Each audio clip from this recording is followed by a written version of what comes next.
මෙතන ඔබට පෙන්눔 කරන්නේ vehicle power supply එක එහෙම නැත්නම් මේ වාහනයට බලය ලබා දෙන ස්ථානය ගැනයි මේක මේ මෝටර රථයේ කාර් එකක් ඒ කාර් එකේ පිටුපස කොටස එනට හයිබ්‍රිඩ් මෝටර රථයක් හයිබ්‍රිඩ් ප්‍රියස් වර්ගයේ Toyota ප්‍රියස් වර්ගයේ මෝටර රථයක්. ඒතර මේ මෝටර රථයේ ඔබට පේනවා ඇති වම් පස තියෙනවා HP බැටරිය. මේක DC 201.6 වෝල්ට්. ඒතර මේ බැටරිය භාවිත කරන්නේ for high voltage system එකට HP system එකට high voltage system එකට මේ මොනවටද MGs එහෙම නැත්නම් motor generator 1 and 2 ක්‍රියාත්මක කරවීමට ඒ වගේම මේ බැටරිය charge කරවීමට MG1 එකේ motor එකෙන් drive කිරීමට motor ලාවනය කිරීමට MG2 රෝද කැරකවීමට ඒ වගේම MG1 start කිරීමට ඒ වගේම බැටරි charge කිරීමට මා වෙන වෙනම ඔබට MG1 සහ MG2 ගැන වෙන වෙනම දැන් ඉහත දේශනවල පැහැදිලි කරා. ඒ වගේම තවත් මේ HP බැටරිය ප්‍රයෝජනයට ගන්නවා AC කම්ප්‍රෙසර් එක ක්‍රියාත්මක කරවීමට. ඒ නිසා ඔබ පැහැදිලිව මතක තියාගන්න HP බැටරියක් තියෙන එකේ වෝල්ටේජ් එක 201.6යි වෝල්ට් හයි වෝල්ටේජ් බැටරි එකක්. එතකොට for high voltage system MGs AC compressor සඳහා ඒ කියන්නේ motor generator 1 and 2 ඒ වගේම AC compressor එක සඳහා මේ බැටරිය උපයෝගී කරගන්නවා. ඊළඟට ඔබට පේනවා ඇති දකුණු පස කෙළවරේ ඔක්සිලරි බැටරි එකක් තියෙනවා සහායක බැටරියක්. ඒක ඇවිල්ලා සාමාන්‍ය lead acid බැටරියක්. මේක seal lead acid බැටරියක්. ඒතර මේක පාවිච්චි කරන්නේ DC 12 volts මේ බැටරිය. ඒතර මේක පාවිච්චි කරන්නේ engine control unit එහෙම නැත්නම් electronic සියලුම control units ඒ වගේම ප්‍රධාන පහන් ක්‍රියාත්මක කර ගැනීම සඳහා මේ 12 volts බැටරිය පාවිච්චි කරනවා Toyota Prius වර්ගයේ එහෙම නැත්නම් Prius මාඩලයේ කාර් වල. ඒතර මේ බැටරි දෙකේ අවශ්‍යතාවය ප්‍රශ්නයක් ඇහුවොත් ඔබට HP බැටරිය මොකටද තියෙන්නේ? ඒකෙන් කරන්නේ මොනවද? මොකටද ඒවා යොදාගන්නේ? ඒ වගේම ඔක්සිලරි බැටරිය මොකටද තියෙන්නේ? ඒකේ වෝල්ටේජ් එක කීයද? ඒව යොදාගන්නේ මොකටද? කියලා අහුවත් ඒවා පැහැදිලිව උත්තර දීමට ඔබට පුළුවන්කම තියෙන්න ඕනේ. ඒ වගේම HP බැටරි ජෙනරේෂන් එකකින් ජෙනරේෂන් එකට මම ඔබට විස්තර කළා. ඒතර ඔබ ජෙනරේෂන් එකකින් ජෙනරේෂන් එකට ඔබට මතක ඇති ජෙනරේෂන් 1 2 3 4 ආදී වශයෙන් විස්තර කරගෙන ආවා මේ HP බැටරි එක. ඒතර ඒක මොකටද තියෙන්නේ කියන එක ඔබට දැන් පැහැදිලි වෙන්න ඇති. MG1 සහ 2 ක්‍රියාත්මක කරවීමට මෝටර කොටස ක්‍රියාත්මක කරවීමට ඒ වගේම මේ මෝටර කොටස ක්‍රියාත්මක කරපුවාම බැටරිය බහිනකොට HP බැටරිය බහිනකොට ඒ charge කරගන්න ජෙනරේටර් එක උපයෝගී කරගන්නවා කියන එක මෙතනදී විශේෂයෙන් පැහැදිලි කරනවා. ඒ වගේම AC කම්ප්‍රෙසර් එක දුවන්නේ මෝටරයක් මගින්. මේ මෝටරයට අවශ්‍ය සැපයුම ලබා දෙන්නත් මේ HP බැටරිය යොදා ගන්නවා. ඒ වගේම ඔක්සිලරි බැටරිය යොදාගෙන මොකටද සහායක බැටරියක් කියන්නේ මේක lead acid seal maintenance free බැටරියක්. මේ වෝල්ට් 12යි ඒවා පාවිච්චි කරන්නේ මේ මෝටර තියෙන සියලුම ECU ක්‍රියාත්මක කරවා ගැනීමට ECU වල සප්ලයි ලබා දීමට ඒ වගේම හෙඩ්ලයිට්ස් ක්‍රියාත්මක කරවා ගැනීමට. ඒ කියන්නේ 12 volts බැටරිය නැතුව කිසිම දෙයක් කරන්න බෑ HP බැටරිය තිබ්බට. ඒ නිසා ඒ ඊටාත්ම වැදගත් බව මේදී ඔබට පැහැදිලි කරනවා. ඒ නිසා ඒ තියෙන ස්ථාන දෙක මේ PS කාර් එකේ වගේ Aqua ඒ වගේම Axio ඒවා ඔබට ඒ තියෙන ස්ථාන පැහැදිලිව ඔබට මේ ආකාරයට තමයි තියෙන්නේ. ඒක පැහැදිලිව හඳුනා ගන්න පුළුවන් වෙන්න ඕනේ. ඒ වගේම මේ බැටරි වල ප්‍රමාණ, දිග පළල උස ඝනකම, ඒ වගේම ධාරිතාවය, ඒ වගේම RC යගේ, ඒ වගේම SOC යගේ ඒවා ඔක්කොම පැහැදිලිව මා ඉදිරියේදී ඔබට විස්තර කරන්න බලාපොරොත්තු වෙනවා. දැන්ට අවශ්‍ය වෙන්නේ මේ බැටරිය කොහෙද ස්ථානගත කරලා තියෙන්නේ කොහොමද හඳුනාගන්නේ කීයද වෝල්ටේජ් එක මොනවා සඳහාද පාවිච්චි කරන්නේ කියන එක ඔබ මෙතෙන්දී හොඳින් පරිශීලනය කරලා දැනගත යුතුයි. මොකද මේ ප්‍රධානම කාර්ය කරන කොටස් දෙක තමයි මේ HP බැටරිය සහ lead maintenance free lead acid බැටරිය. ඉතින් ඒ නිසා මේ ගැන හොඳින් ඔබ ඉගෙන ගත යුතුයි. මේවා තමයි වැඩිපුරම ලෙඩ ඉන්නේ HP බැටරිය. එයාම ඔක්සිලරි බැටරියේ සමහර අවස්ථාවල විසර්ජිත තත්ත්වයටපත් වෙනවා. වෙන අවස්ථාවල මොකක්ද අපිට කරන්න පුළුවන් වෙන්නේ? ඊළඟ HP බැටරියක මොනවද තියෙන්නේ අභ්‍යන්තරේ? ඒ වගේම seal maintenance බැටරි එක මොනවද අභ්‍යන්තරේ තියෙන්නේ? එතකොට මේ ඔක්සිලරි බැටරිය ගැන ඔබ ඉගෙනගෙන තියෙනවා. බැටරි පාඩම් වලදී ඒ හා සමාන බැටරියක් තමයි මෙහි තියෙන්නේ. නමුත් මේ ඊට වැඩිය පොඩි වෙනස්කමක් දක්වනවා. lead acid maintenance free වුණාට එයත් මා ඉදිරියේදී ඔබට විස්තර කිරීමට බලාපොරොත්තු වෙනවා. ඒ වගේම මේ HP බැටරියේ මොනවද ඇතුලේ තියෙන්නේ? ඒවා සෙල්ස් තියෙනවද? මොඩියුල්ස් තියෙනවද? ඒවා කොයි විදිහට සම්බන්ධ කරලා තියෙන්නේ කියන එක වැඩිදුර විස්තර කිරීමට ඉදිරියේ බලාපොරොත්තු වෙනවා.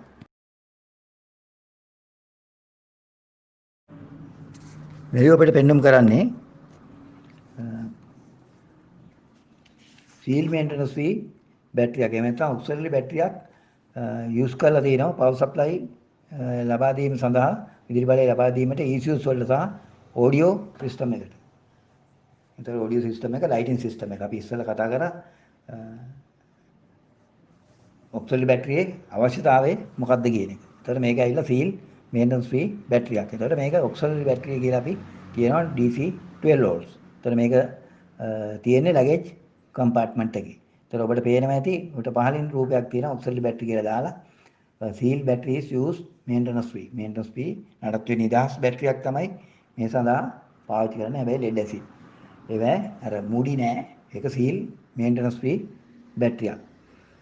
එතකොට ඒක ඔබට පැහැදිලි වෙන්න ඕන අනිවාර්යයෙන්ම මේක තියෙන ස්ථානයේ. ඒ වගේම මෙහි නඩත්තු කරන්නේ නැහැ. ඒ කියන්නේ බැටරි වතුර අඩුපාඩු දාන්නේ නැහැ. නමුත් මේක මේ බැටරිය ඔබට දක්නට ලැබෙනවා මෝටර රථවල ඒ වායු බැටරිය ආරෝපණය වෙද්දී ඒ බැටරිය ඇතුළත අපි දන්නවා හයිඩ්‍රජන් සහ ඔක්සිජන් පිට වෙනවා ඉතාමත්ම සුළු ප්‍රමාණයක්. ඒ සුළු ප්‍රමාණය එළියට යන්න ඩ්‍රේන් හෝස් එකක් මෙහි සඳහන් වෙනවා. ඩ්‍රේන් හෝල් එකක් සඳහන් වෙනවා. ඒ හෝල් එකට සම්බන්ධ කරලා තියෙනවා ඩ්‍රේන් ටියුබ් එකක් නැත්නම් නලයක්. ඒ නලයෙන් තමයි අර වායු කෙලින්ම බාහිර වාතයට එකතු වෙන්නේ. මෝටර රථය ඇතුළට යන්නේ. ඒක බාහිර වාතයට පිට වෙන විදිහට ඒ බැටරියේ ඉඳලා ඩ්‍රේන් ටියුබ් එකක් මෝටර රථවල යොදලා තිනවා. බැටරි ආරෝපණයෙන් ඇතිවන හයිඩ්‍රජන් සහ ඔක්සිජන් වායු පිටවීමට. හැබැයි මේ නඩත්තු නොකරන බැටරියක්. මේ නඩත්තු නොකරන නිසා හයිඩ්‍රජන් ඔක්සිජන් පිටවීමේ ශීඝ්‍රතාවය ඉතාමත්ම අවමයි. නැත්තම නෑ වගේ.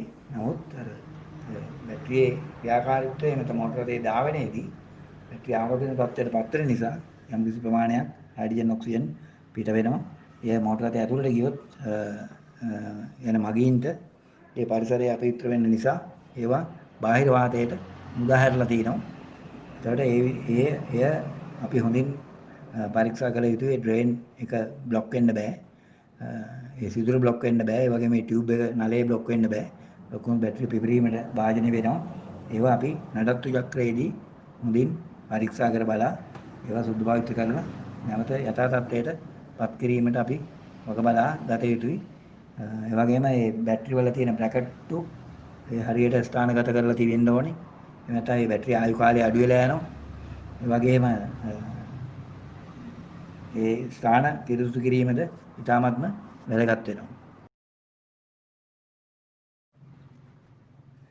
මේ අපිට පෙන්වන්නේ HV බැටරි ඇසෙම්බලි එක. කියන්නේ හයි වෝල්ටේජ් බැටරිය තමයි ඔය පෙන්වන්නේ ස්ථානගත කරලා තියෙන එක.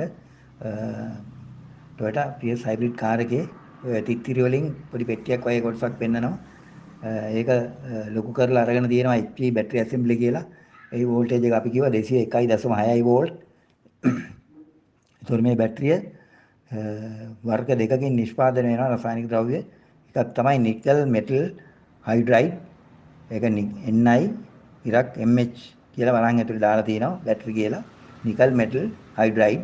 අනිත් එක තමයි ලිතියම් අයන් බැටරි. ඒක වරන් ඇතුලේ දාලා Li මේ පොඩි ඉරි කැලලා දාලා ION අයන් ලිතියම් අයන්.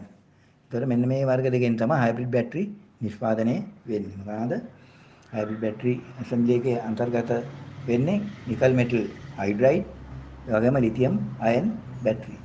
මේ වර්ග දෙකෙන් එක වර්ගයක් අනිවාර්යයෙන්ම හයිබ්‍රිඩ් මෝටර රථවල දක්නට ලැබෙන. නමුත් දැන් එන මෝටර රථවල ඒ වගේම විදුලි වාහනවල අපිට දක්නට ලැබෙන්නේ විශේෂයෙන් හයිබ්‍රිඩ් මෝටර රථ සහ විදුලි වාහන EV ඒවා දක්නට ලැබෙන්නේ ලිතියම් අයන් බැටරි එක.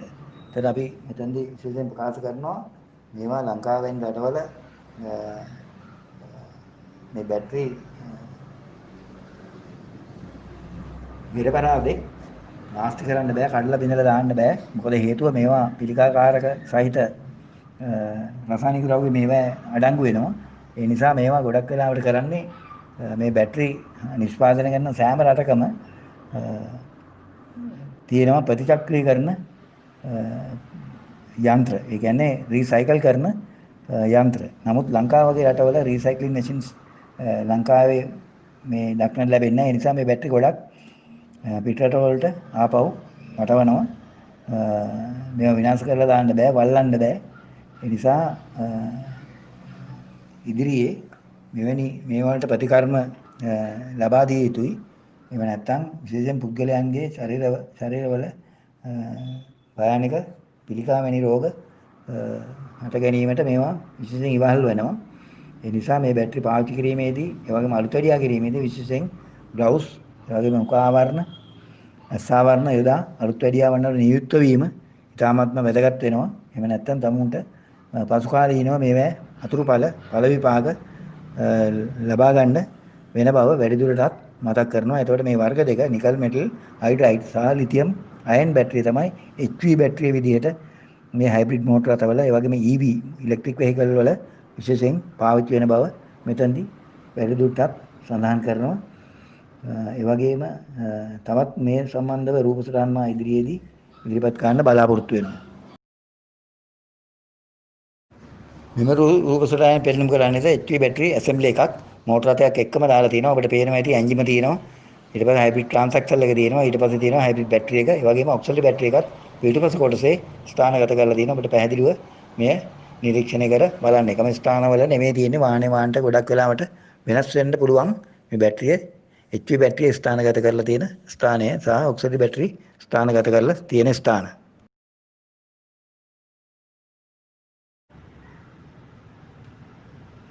HV බැටරි ඇසෙම්බලි එක තමයි මේ පෙන්වන්නේ. මෙතකල් බැටරි HV බැටරි එක සහ ඔක්සිලරි බැටරි ස්ථානගත කරලා තියෙන ස්ථාන සහ රූප සටහන් අපි හදාරුවා. දැන් මෙතන මේ HV බැටරි ඇසෙම්බලි එක තියෙන්නේ. ඒතර HV බැටරි ඇසෙම්බලි එක තියෙන කොටස් ටික වම් පස ඔබට පේනවා ඇති. බැටරි ස්මාර්ට් යුනිට් එකක් තියෙනවා. ඊට පස්සේ තියෙනවා HV ජන්ක්ෂන් බොක්ස් එකක්. නැත්නම් HV ජන්ක්ෂන් බ්ලොක් ඇසෙම්බලි එකක්. ඊළඟට සර්විස් ප්ලග් කනෙක්ටර් එකක් තියෙනවා වම් පැත්තේ. ඊට පස්සේ දකුණු පැත්තේ ඔබට පේනවා දකුණු පැත්තේ ඉහළ කෙළවරේ තියෙනවා HV බැටරි එක බැටරි මොඩියුල්ස් තියෙන්නේ. බැටරි එක දක්නට ලැබෙන්නේ මොඩියුල්ස්. අපි ගොඩක් බැටරි වල අපි කතා කරන්නේ නැහැ නේ මොඩියුල්ස් කියන වචනේ බැටරි වල. නමුත් හයිබ්‍රිඩ් බැටරි වල මොඩියුල්ස් තියෙන්නේ. සෙල්ස් කියලා කතා කරන්නේ නැහැ හයිබ්‍රිඩ් බැටරි වල. නැත්නම් HV බැටරි වල අපි කතා කරන්නේ මොඩියුල්ස් කියලා. එතකොට බැටරි මොඩියුල්ස් තියෙන්නේ. ඊට පස්සේ තියෙනවා SMRS කියලා තියෙනවා සිස්ටම් මේන් රිලේස්. තමයි ඒ තියෙන්නේ සිස්ටම් මේන් රිලේස් ටික ඔතනදී දක්නට ලැබෙනවා. ඊළඟට තියෙනවා HV බැටරි කූලින් බ්ලෝවර් එකක්. ඒ කියන්නේ බැටරිය සිසිල් කිරීම සඳහා තියෙන කූලින් බ්ලෝවර් එක තමයි මේ පෙන්눔 කරන්නේ. එතකොට HV බැටරි එකේ තියෙන කොටස් ගත්තාම ඔබට කොටස් නම් කරන්න කිව්වොත් ඔබට දැන සිටිය යුතුයි. බැටරි ස්මාර්ට් යුනිට් එක, ඒ වගේම HV ජන්ක්ෂන් බ්ලොක් එක, එහෙනම් බ්ලොක් ඇසෙම්බලි එක, ඊළඟට සර්විස් ප්ලග් කනෙක්ටර් එක, ඊට පස්සේ HV බැටරි කූලින් බ්ලෝවර් එක, ඒ වගේම SMR සිස්ටම් මේන් රිලේස් ටික, ඒ වගේම HV බැටරි මොඩියුල්ස් ටික.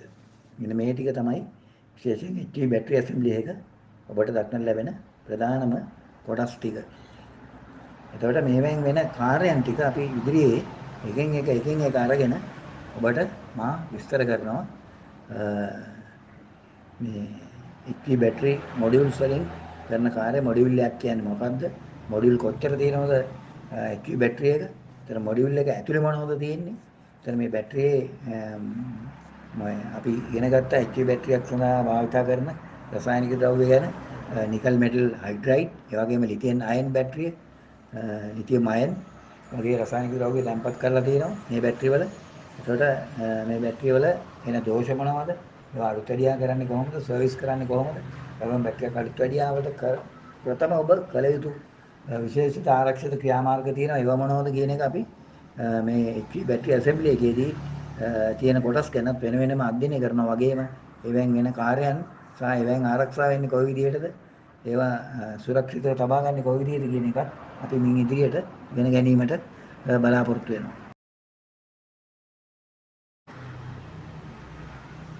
ඊළඟට මම ඔබට කතා කරන්නේ HP බැටරි ඇසෙම්බලි එකේ වෙන වෙනම රූප තුනකින් පෙන්වලා තියෙනවා.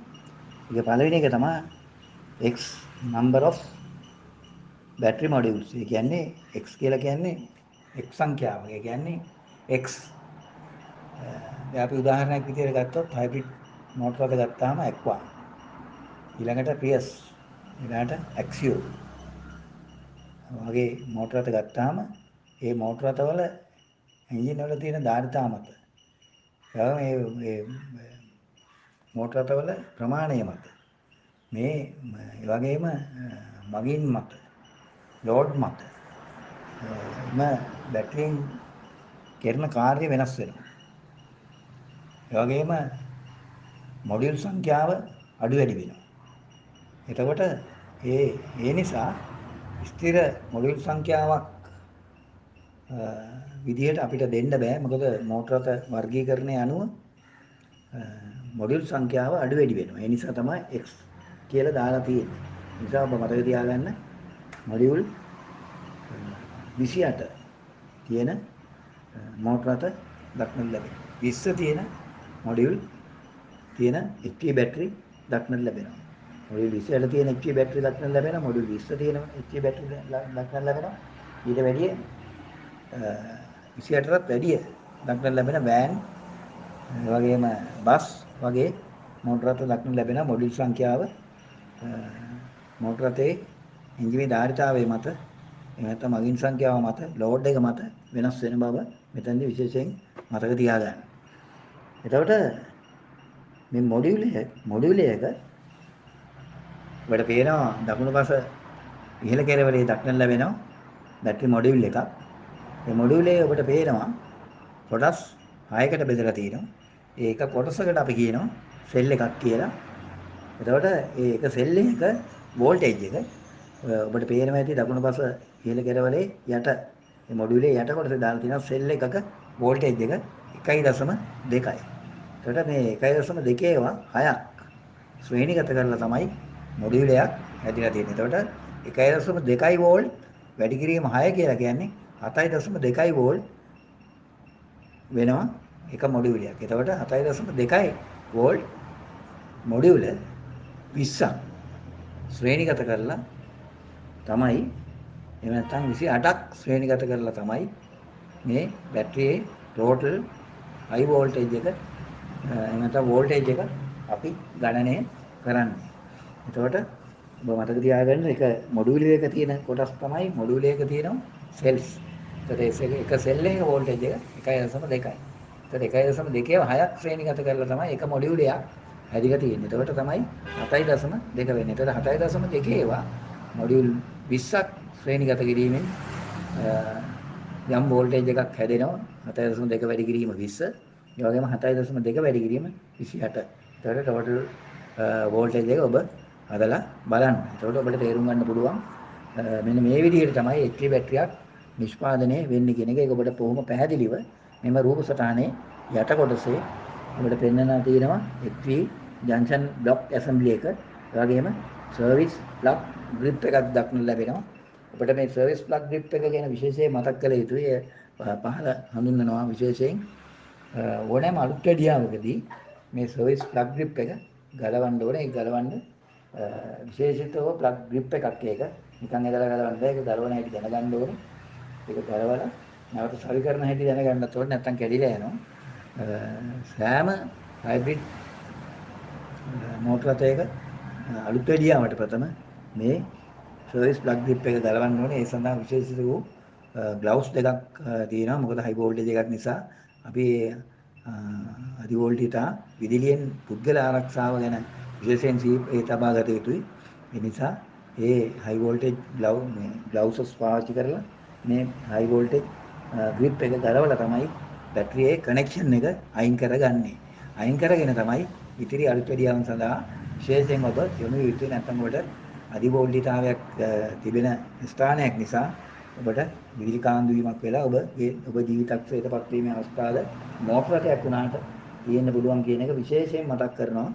ඒ ගැන වැඩි අවධානයක් යොමු කරලා මෙම සර්විස් ප්ලග් ග්‍රිප් එක ඒ ග්ලව්ස් යොදාගෙන ගලවලා ගැළවීමට ඔබ වග බලා ගන්න. නමුත් විශේෂයෙන් ගොඩක් මෝටර රථ අලුත් වැඩියාවන් කරන මේ බැටරි අලුත් වැඩියාවන් කරන ස්ථානවල හයිබ්‍රිඩ් අලුත් වැඩියා කරන ස්ථානවල කාර්මික විසින් ඒවා පිළිපදින්නේ නැහැ.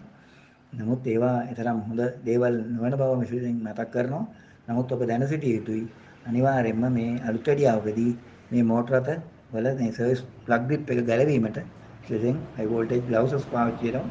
ගලවන ක්‍රමයක් තියෙනවා. ගලවලා තියලා තමයි අලුත් වැඩියාවකට යොමු වන්නේ කියන එකද මෙතනදී විශේෂයෙන් ඔබට මතක් කරනවා. ඊළඟට මා HP ඇසෙම්බලි එකේ සර්විස් ප්ලග් ග්‍රිප් එක ඔබට පෙන්වුම් කරනවා. මෙතනදී කරන්නේ මේ ප්ලග් ග්‍රිප් එකෙන් කරන්නේ අර මොඩියුලර් 28 ශ්‍රේණිගත කරලා තියෙන එක ශ්‍රේණිගත කරලා තියෙන එක මේ සර්විස් ප්ලග් ග්‍රිප් එක හරහාද ශ්‍රේණිගත වීමක් වෙනවා. ඒ ශ්‍රේණිගත වීම විසන්ධි වෙනවා මේ ප්ලග් ග්‍රිප් එක ගැලෙව්වට පසු. එය ඊළඟ රූපයේ ඔබට බොහොම පැහැදිලිව ඊළඟට මා යොදන රූපේ ඔබට බොහොම පැහැදිලිව බලා ගැනීමේ හැකියාව ලැබෙනවා. මෙතන ඔබට පෙන්වන්නේ HP බැටරි ඇසෙම්බලි එකේ සර්විස් ප්ලග් ග්‍රිප් එක. එතන දාලා තියෙනවා manually shuttering. එහෙනම් manually shutting off the high voltage circuit. manually shutting කියන්නේ යාන්ත්‍රික ක්‍රමයකින් තමයි ගලවන්න ඕනේ. ඒතරේ ගලවන ක්‍රමයක් තියෙනවා. ඔබට පේනවා ඇති මේන් ෆියුස් එකක් තියෙනවා ඒකේ. ඒ සීල් ෆියුස් එකක් මුද්‍රා කරලා තියෙන එක ඇම්පියර් 125ක්. ඒ වගේම ඒකේ තියෙනවා ඉන්ටර්ලොක් ස්විච් එකක්. එතකොට මේ මේන් ෆියුස් එක ඔබ බලන්න හොඳට වම් පාස ඉහළ කෙරවලේ තියෙන තැන දාලා තිනවා. මේ මෝටර එකේ පිටිපස්සේ ඩිගිය කොටසේ නැත්නම් ට්‍රංක් එක කොටසේ ඊට පස්සේ ඒක තියෙන හැටි ඔබට පෙන්ලා තියෙනවා. බැටරි මොඩියුල්ස් ටික තියෙනවා. ඔබට පේනවා ඇති ශ්‍රේණිගත කරලා තියෙනවා. ඊට පස්සේ ශ්‍රේණිගත සම්බන්ධය ඔය මේන් ෆියුස් එක කරහා තමයි සම්බන්ධ වෙන්නේ. මේ මේන් ෆියුස් එක හරහා ඊළඟට ඔබට පේනවා ඇති දකුණු පස තියෙන බැටරි මොඩියුල්ස් වලට කනෙක්ෂන් එක තියෙනවා. ඊට වඩා ඉන්ටර්ලොක් ස්විච් එකත් එතනම ඔබට පැහැදිලිව පේනවා ඇති. ඒතර මේ සර්විස් ප්ලග් ග්‍රිප් එක ගැලෙවුවට පස්සේ ඔබට පේනවා ඇති වම් පස තියෙන බැටරි මොඩියුල්ස් ටිකත් දකුණු පස තියෙන බැටරි මොඩියුල්ස් ටිකත් විසන්ධි වෙන බව. එතකොට මේක මේ තියෙන්නේ බැටරි කනෙක්ෂන් එක ශ්‍රේණිගත සම්බන්ධය විසන්ධි කිරීම සඳහා කියන එක ඔබ මෙතනදී මතක තබා ගත යුතුයි. එතකොට දකුණු පස කෙළවරේ තියෙනවා සර්විස් ප්ලග් ග්‍රිප් එක. ඒකෙදී මේ ප්ලග් ග්‍රිප් එක ගලවන හැටි අපි ප්‍රැක්ටිකල් වලදී ඔබට ගලවීමේ හැකියාව ලබා දෙන්න බලාපොරොත්තු වෙනවා. එතකොට මේකේ මොනවද මේ සර්විස් ප්ලග් ග්‍රිප් එකේ තියෙන්නේ කියලා ඇහුවොත් ඔබ දැනගෙන සිටිය යුතුයි. මේන් ෆියුස් එකක් තියෙනවා.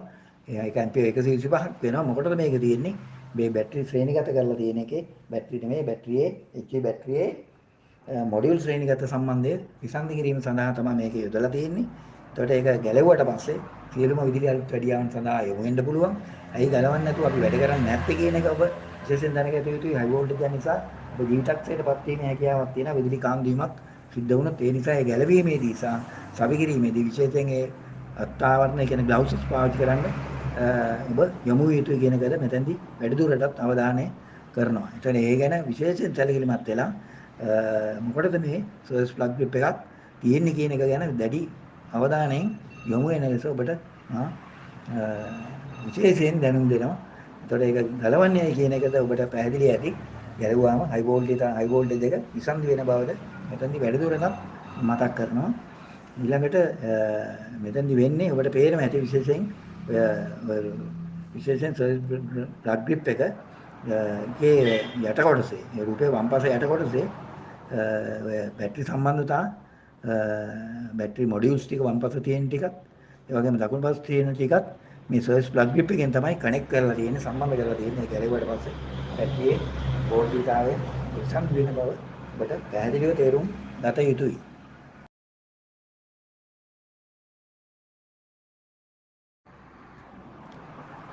මෙතන ඔබට තියෙන්නේ HP බැටරි ඇසෙම්බලි එක යටතේ එනර්ජි මොනිටර් එකක් දක්වන්න ලැබෙන්නේ. ඔබට පේනවා ඇති වම් පස කෙළවරේ උඩ පස එකේ ඉඳලා 8ට මේ බැටරි මොඩියුල්ස් නැත්නම් බැටරියේ ආරෝපණ තත්ත්වය බලා ගැනීමට බැටරියක රූපයක් තියෙනවා. ඔබට නිතරම බලා ගන්න පුළුවන් මෝටර රථවල ඩෑෂ්බෝඩ් එකේදී මෙවැනි සංකේත දක්නට ලැබෙනවා.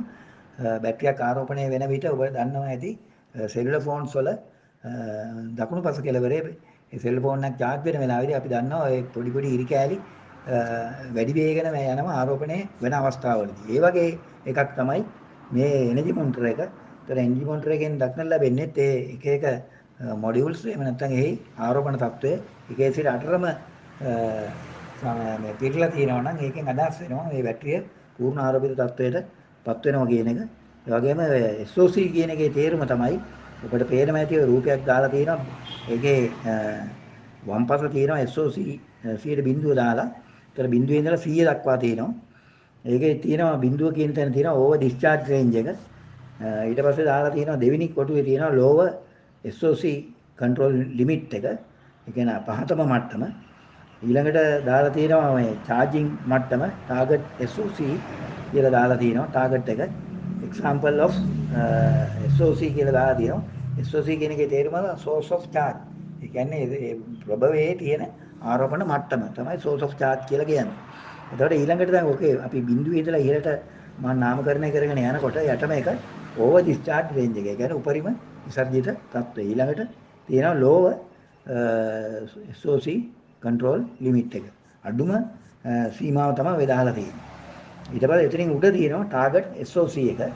ඊට උඩ තියෙනවා upper source of control limit එක. ඉහළ limit එක. ඊට පස්සේ තියෙනවා overcharge range එක. overcharge range එකකුත් දක්නට ලැබෙනවා. එතකොට අපිට දැනගන්න පුළුවන් මේ එනර්ජි මොනිටර් එකක් මගින් ඒ වගේම බැටරියේ charge එක over discharge එහෙම නැත්නම් lower SOC control limit එකේද එහෙම නැත්නම් target SOC එකේද එහෙම නැත්නම් upper SOC control limit එකේද overcharge range එකේද එහෙම නැත්නම් මේ charge මේ target SOC එකේද ඊට පස්සේ example එකක් දීලා තියෙනවා change in SOC ඒක මාරු වෙනවා වෙනස් වෙනවා එකක් දීලා තියෙනවා ඊට පස්සේ discharge range එක රතු දකුණු පස කෙළවරේ රතු ඊතලයකින් පෙන්ලා තියෙනවා discharge වෙන ආකාරයේ නිල් පාට ඊතලයකින් දාලා තියෙනවා charge වෙන තත්වයේ රතු පාට range වල දාලා තියෙනවා over discharge range එකත් over charge range එකත්. ඒතර මේ මොනිටර් එක ඒ ක්‍රියාකාරීත්වය ඔබට පැහැදිලි වෙනවා ඇති. අර මේක හොඳටම තේරුම් ගන්න පුළුවන් එක තමයි මේ හයිබ්‍රිඩ් මෝටර අතවල විශේෂයෙන් ජෙනරේෂන් 2 3 4 හැම එකකම ඔය වගේ එනර්ජි මොනිටර් එකක් දක්නට ලැබෙනවා. ඒකෙන් මේ HV බැටරියේ charging rate එක ඔබට පාස්වෙන් දැනගැනීමේ හැකියාව තියෙනවා මේ එනර්ජි මොනිටර් එක ෆලෝ කිරීමෙන්. කියන එක වැඩිදුරටත් මතක් කරනවා.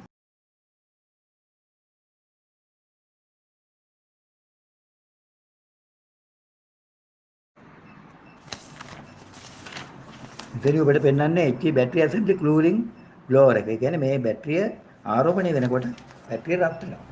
ඒතර බැටරිය රත් වෙනකොට ඒ රත් වීම අවම කරන්න අවම කරලා ආරෝපණ තත්වය ස්ථාවරව පවත්වා ගන්න. තමයි මේ cooling blower එක දක්වලා ලැබෙන්නේ. ඒකට මේ cooling blower එකෙන් තියෙන එතන තියෙන කොටස් ටික උතන ඔබට බලා ගන්න පුළුවන්. ඉන්ටේක් එක ඩක් එකක් තියෙනවා. ඊළඟට HP battery cooling blower motor එකක් තියෙනවා. ඒ වගේම exhaust එක ඩක් එකක් තියෙනවා. ඊට පස්සේ cooling එක flow එකක් තියෙනවා. ඒකට ඒක බැටරියට යන හැටි තමයි මේ පෙන්눔 කරන්නේ. ඔබට පේනවා ඇති ඊටල දාලා තියෙනවා. මේ බැටරියේ මොඩියුල් අතරින් කොයි විදිහටද මේ සිසිල්නය සිදු වෙන්නේ කියන එක. ඒ කාලයක් යනකොට මේ බැටරි අල්ටර්නේටිව් බැටරි වල තියෙන මොඩියුල නරක් වෙනවා. ඒතකොට නරක් වෙන ප්‍රධාන හේතුව තමයි බැටරි වල තියෙන මේ මොඩියුල් අතරින් මේ සිසිල් උලන් එහෙම නැත්නම් කූලින් එක නොයෑම. ඒකට හේතුව තමයි මේ මොඩියුල් ඔක්කොම එකට සම්බන්ධ කරලා තියෙන්නේ. එකට ගෑවිලා තියෙන්නේ. ඒ ගෑවිලා තිබ්බට ඒ අතරින් කූලින් එකක් යන්න පුළුවන් විදිහට තමයි මේවා එකට සම්බන්ධ කරලා තියෙන්නේ. ඒක ප්‍රායෝගික ක්‍රියාකාරීත්වයේදී ක්‍රියාකාරකම් වලදී ඔබට පැහැදිලිව පෙන්눔 කරනවා. ඒක කාලයක් යනකොට සේවාවක් නොකරොත් එහෙනම් බැටරියක් HV බැටරියක් ඒ කූලින් සිස්ටම් එක හරියට සිද්ධ වෙන්නේ නැතිවීමෙන් මේ මොඩියුල නරක වීමට භාජනය වෙනවා. ඒ නිසා ඒ ඔක්කොම මොඩියුල් එකින් එකට සම්බන්ධ කරලා තියෙනකොට ඒ අතරේ ඉතා සුළු ඉදසක් තියෙනවා මේ කූලින් එක ගමන් කරන්නේ. ඒතර කාලයක් යනකොට ඩස්ට් මේ අතර තැම්පත් වෙලා කූලින් එක ඒ විශේෂයෙන් බැටරියේ මැදේ මොඩියුල මැද තියෙන මොඩියුල් අතරින් මේ කූලින් එක ගමන් කිරීම සිදු වෙන්නේ නැති වෙනවා. එතකොට මේ HP බැටරියේ මැද තියෙන මොඩියුල නරක වීමට භාජනය වෙනවා. එතකොට අපි අලුත් වැඩියාවන් කියලා කියන්නේ ඒ මැද තියෙන මොඩියුල නැවත අලුතෙන් දැමීම ඒවා පරීක්ෂා කර බලා. ඒ මම කරන ආකාරය අන්තිමට ඔබට දේශනාත්මකව ඔබට විස්තර කරනවා එක එක මෝටර රථවල කොයි විදිහටද මේ මොඩියුල පරීක්ෂා කරන්නේ, කොහොමද බැටරියක් හොඳ නැති බව දැනගන්නේ, මොඩියුල දැම්මට පස්සේ මොකද කරන්නේ, දාලා ඉවරලා මොනවද කරන්නේ, කොහොමද ස්කෑනර් එක පාවිච්චි කරන්නේ කියන ඒවා ගැන විශේෂයෙන් වැඩිදුරටත් ඔබට පැහැදිලි කරනවා. ඉතින් ඒ නිසා මේ එයා ඉන්ටේක් එක બ્લોක් වෙන්න බෑ. අනිත් එක තමයි බැටරියක් කූල් වෙන්නේ. අනිවාර්යයෙන්ම එයා කන්ඩිෂන් සිස්ටම් එකත් එක්කයි AC එක ඔන් කරාට පස්සේ මේ කූලින් බ්ලෝවර් එක ක්‍රියාත්මක වෙනවා. ඒ කූලින් බ්ලෝවර් එක හරහා ඒ හුලං මේ බැටරිය මොඩියුල අතරින් ගමන් කරලා බැටරිය සිසිල් කරලා බැටරිය ආරෝපණ තත්ත්වය එක ස්ථාවරව තබා ගන්නවා. ඒ තබාගෙන බැටරිය ආයු කාලයේ දීපල් පැවැත්ම වැඩි කරනවා. ඒ නිසා අපි අනිවාර්යයෙන්ම දැනගත යුතුයි මේ බ්ලෝ මෝටර එක ක්‍රියා විරහිත වෙන තත්ත්වයන් තියෙනවා. අන්න එවැනි අවස්ථාවල ඒවා නැවත සුද්ධ කිරීමට ඔබ වග බලා ගත යුතුයි. ඒ වගේම මේ බ්ලෝවරේ ඩස්ට් බ්ලෝ ෆෑන් එකේ ඩස්ට් දැනෙනවා. ඒකට ඒවා සුද්ධ කරන්න ඔබ වග බලා ගත යුතුයි. ඒවා තමයි සේවාවන් යටතේ කරන්නේ.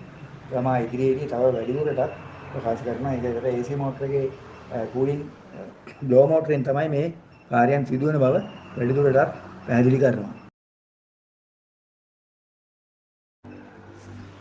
ඊළඟට මේ HP බැටරිය උඩ දක්නට ලැබෙනවා උෂ්ණත්ව සංවේදක 3ක්, නැත්නම් සමහර වෙලාව 2ක්, සමහර වෙලාව 4ක් ආදි වශයෙන් මේ උෂ්ණත්ව සංවේදක වලින් කරන්නේ මේ බැටරියේ ටෙම්පරේචර් එක නැත්නම් උෂ්ණත්වය අණුව එය දැනුම් දීම. බැටරි ටෙම්පරේචර් එක වැඩි වුණොත් අනිවාර්යයෙන්ම ඒක පාලනයකකට දැනුම් දීලා එයා අලුත් වැඩියාවන් සඳහා අලුත් වැඩියා කිරීමට අවශ්‍ය සිග්නල්ස් රීදුරාට ලබා දෙනවා. බැටරි ෆේලියර් කියන සංකේතය, ඒ වගේම මේ හයිබ්‍රිඩ් මෝටර රථවල පෙන්වන රෙඩි බටන් එක දැල් වෙන්නේ නැති වෙන්න පුළුවන්. ඒ වගේම ඒ උෂ්ණත්ව සංවේදක හරිය හැටි ක්‍රියාත්මක වීමෙන් බැටරියේ උෂ්ණත්වය, ඒ වගේම බැටරි මොඩියුල්ස් වල තත්ත්වය හරියට නිගමනය කිරීමට මේ බැටරිය උඩ මේ තර්මිස්ටර්ස් නැත්නම් උෂ්ණත්ව සංවේදක යොදලා තියෙන බව වැඩිදුරටත් මතක් කරනවා. ඒවායේ සංවේදීතාවයෙන් තමයි මේ බැටරියේ ආයු කාලය සහ කල්පැවැත්ම, ඒ වගේම මේ නිවැරදි බැටරිය දෝෂ රහිත බව ලබා ගැනීම සිදු වෙන බව මතක් කරනවා. මෙම රූපසටහනේ ඔබ දකුණු පස සිට හොඳින් නිරීක්ෂණය කරන්න. පළවෙනි තියෙන එන්ජින් කියලා දාලා තියෙනවා. ඊළඟට 1 කියලා තියෙනවා ෆ්ලයි වීල් එක, යවරෝධය. ඊට පස්සේ MG1 එක තියෙනවා. ඊට පස්සේ 2 කියලා දාලා තියෙනවා සන් වීල් පොඩි කුඩා වීල් ටික. 3 කියලා දාලා තියෙනවා ප්ලැන්ටරි ගියර් කැරියර් එක. 4 කියලා දාලා තියෙනවා ඉන්ටර්නල් ගියර් වීල් කියන්නේ රින් එක. 5 කියලා තියෙනවා රෝද ටික. ඊළඟට වම් පසට වෙන්න MG2 තියෙනවා. ඊට පස්සේ from HP බැටරි එක තියෙනවා 550 වෝල්ට් තියෙන. එතන මේක මා ක්‍රමයෙන් ඉතා සරලව විස්තර කරගෙන යනවා. මේ ක්‍රියාකාරීත්වය වන්නේ එන්ජිමේ කැරකුම් බලය මේ රූපසටහනේ පේන විදිහට ප්ලැන්ටරි ගියර් යුනිට් එකට ලබා දෙනවා.